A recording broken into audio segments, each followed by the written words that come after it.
మరి ఇందాక చెప్పినట్లాగే సక్సెస్‌ఫుల్‌గా మనం అలేఖ్య చిట్టి పికిల్స్ రీఫిల్ చేయడం జరిగిందండి. రీఫిల్ చేసినప్పుడే చాలా మంచి స్పైసీగా, ఘాటుగా మంచి స్మెల్ అయితే వచ్చింది. ఇదైతే ఫస్టు చికెన్ తొక్కు పచ్చడి అండి, బోన్‌లెస్.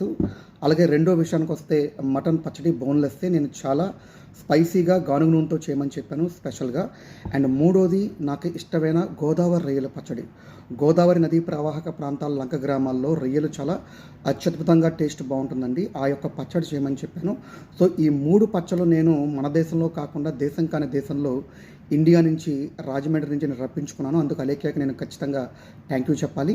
మరి దీని కథా కమామిషి ఏంటి? దీని టేస్ట్ ఏంటో చూద్దాం. 3 పచ్చళ్ళు రకరకాల బియ్యంతో, రకరకాల అన్నంతో తింటే దీని టేస్ట్ చెప్పొచ్చు. ఈ పచ్చడైతే సోనా మసూరితో, ఈ పచ్చడైతే జీరా సాంబార్ రైస్‌తో, అలాగే ఈ పచ్చడైతే బాస్మతి రైస్‌తో ఒక 3 రకరకాల బియ్యంతో అన్నంతో తింటే దీని టేస్ట్ మనం చెప్పొచ్చు. మీరు కూడా మంచి ఆహారం తినండి.